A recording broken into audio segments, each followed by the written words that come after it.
Então, vamos lá. Vamos responder a primeira pergunta.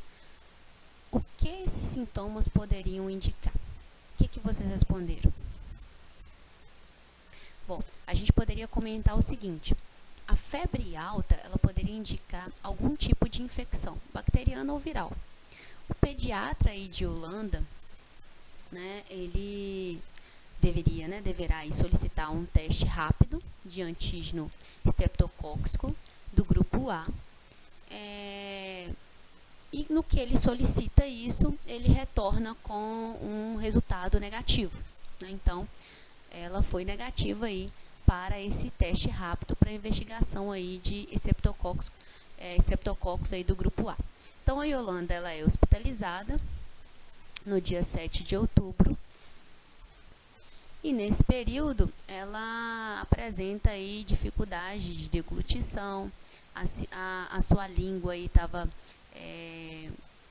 coberta, né, coberta com uma camada esbranquiçada, e a língua dessa paciente também, ela projetava-se aí para fora da boca. Então, a gente tem, né, algumas situações aí, então por isso que num primeiro momento a gente pediria aí um exame, um teste rápido aí, para verificar se é uma febre ocasionada aí por uma infecção bacteriana, que isso é muito comum aí do grupo, né, do Streptococcus, principalmente aí no caso do grupo A. Quando se pergunta que infecções são possíveis, então a gente pensa que a cobertura esbranquiçada na língua da Yolanda, ou seja, da menina, ela poderia indicar, por exemplo, uma candidíase oral também. Então, por isso, dentro, né, das atividades que o médico fez, aí a Yolanda recebe fluconazol para combater o fungo. Porém, no dia 8 de outubro, uma punção lombar mostra números elevados aí de leucócitos. Então, a gente se pergunta, o que isso indica? Então, uma contagem elevada, pessoal, de leucócitos no líquido cefalorraquidiano da menina, da Yolanda, indica aí algum tipo de infecção microbiana no sistema nervoso central. Então, por isso, a Yolanda ela é tratada com vancomicina para meningoencefalite.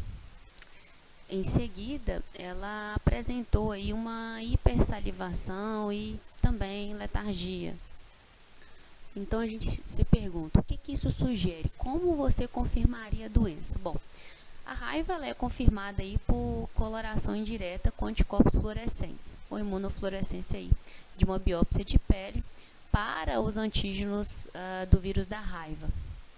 A Yolanda, ela morreu no dia 2 de novembro. E muitas inclusões de vírus da raiva, elas foram vistas no tronco cefálico. O que seriam essas inclusões de vírus da raiva? Seria aí os corpúsculos de Negri, né, que nós mostramos para vocês, que as células aí normalmente infectadas, os neurônios infectados, eles tendem então a manifestar aí os corpúsculos de Negri, ok? É bom a gente salientar, né, demonstrar novamente que esse aqui, ó, que a seta está indicando, seria aí os corpúsculos de Negri, ok, pessoal? A outra pergunta é de que forma você trataria as pessoas que tiveram contato com a Yolanda em outubro e novembro? Bom, a resposta para isso, pessoal, dentro do contexto, seria a profilaxia pós-exposição, né, que a gente abrevia aí como PEP. Essa profilaxia, ela foi administrada a 66 pessoas que tiveram contato com a Yolanda, incluindo aí 31 pessoas que era da escola da garota. Uma coisa que eu queria colocar para vocês é que se uma pessoa é mordida, o ferimento ele deve ser cuidadosamente lavado com água e sabão. Essas são as indicações, tá, na literatura.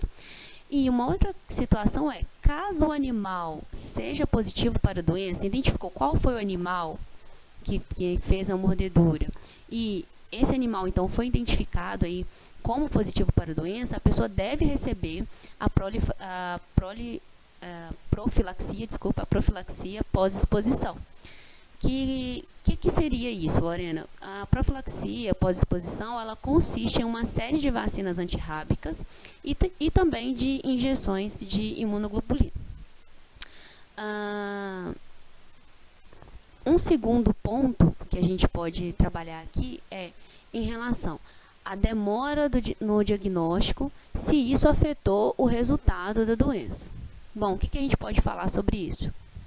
Normalmente a gente pensa que um diagnóstico precoce ele pode salvar, porém nem sempre ele realmente pode salvar um paciente. Entretanto, ter um diagnóstico precoce ajuda, né, a minimizar aí o número de exposições potenciais e também de identificar aí a necessidade de entrar com uma profilaxia pós-exposição, ok? Esse seria um comentário a respeito sobre a demora do diagnóstico. Penúltima pergunta é: o que mais deve ser estabelecido sobre este caso? Então, eles observaram, isso foi relatado, né, no caso, que em meados de junho, a Yolanda, a garota, ela acordou durante a noite e disse, né, que um morcego havia voado pela janela de seu quarto e a mordido.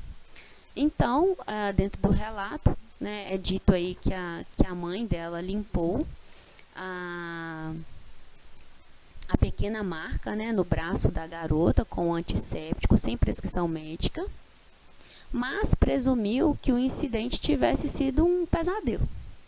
2 dias depois, uma criança mais velha retirou um morcego morto do quintal. E a mãe não associou o morcego com o evento anterior e não procurou uma avaliação médica indicando essa situação e, consequentemente, o médico não pôde aí estabelecer de fato, de uma forma mais efetiva, essa profilaxia aí pós-exposição para a menina. E para finalizar, por que a vigilância e a notificação de casos de raiva são importantes? Ora, a raiva humana a gente sabe que ela é passível de prevenção se forem realizados aí os cuidados adequados e imediatos do ferimento. Assim, bem como também a administração apropriada do soro antirrábico humano e também de vacinas contra raivas antes do início dos sintomas clínicos. Então, por isso que é importante aí a notificação e também a realização da vigilância, ok? Então, a respeito do tema rabdovírus, era isso que a gente teria para colocar. Dúvidas, dificuldades, pergunta, me mandem via Google Class ou pelo WhatsApp, por onde vocês se sentirem melhor para a gente poder interagir. Um abraço e bom estudo a todos.